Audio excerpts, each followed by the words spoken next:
تعرفت عليها في الكريان ديال الجامعة. هي كتجي ديما متأخرة وكتجلس حدا الباب، كتخرج سريعة. انا كنت كنعطيها الكراسة بلا ما نهضر. هي كتقول لي شكرا بصوت واطي وما كتشوفش فيا. في النص ديال سبتمبر بديت كنلاحظ حاجة. كل نهار اثنين كتجي بيديها جريحة مجروحة.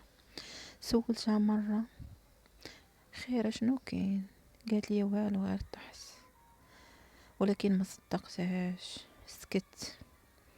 هادشي تكرر 3 شهور. في النهاية اللي قبل الامتحان الاخير خليت ليها ورقة صغيرة في الكراسة، الا نجحنا بجوج نخرجوا نشربوا قهوة.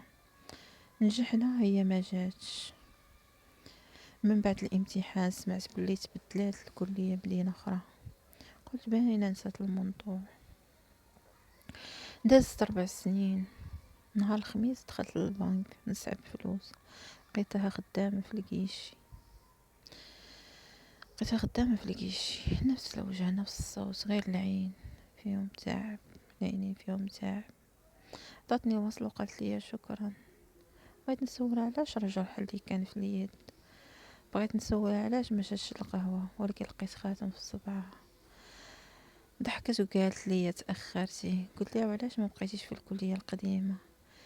قالت لي بعد الحوايج ما كتبقاش بلاصه كتهرب. خرجت المطار. بدا وقفت قدام البنك 10 دقايق كنتسنى شي حاجه توقع، ما وقع والو. دابا كل مره كنمشي نسحب الفلوس كنوقف عند الكيشي ديالها، ما كنقول والو. هي كتعطيني الوصل وكتقول لي شكرا وكنمشي. حيت بعد القصص الا تاخرتي عليها كتولي غير ذكرى، كتخلص عليها كل شهر. وبعد الجروح اللي سولتي عليها كترجع توجعك من جديد.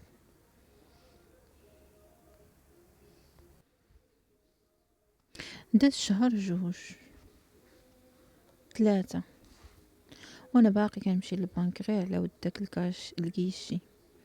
نهار الخميس الاخير دخلت كيف ما العاده، لقيت بلاصه خاويه. سولت البنت اللي حداها فين هي، قالت لي تبدلات الفرع ديال الرباط. وقفت قدام الكيشي الخاوي 2 دقايق، ما سولتش على العنوان وطلبت الرقم. حسيت بلي لا تبعتها دابا غادي نرجع نفس الشخص ديال 4 سنين الاولى اللي كيتسنى. خرجت، بدات الشتا. وقفت تحت البنك، شعلت كارو وضحكت وحدي.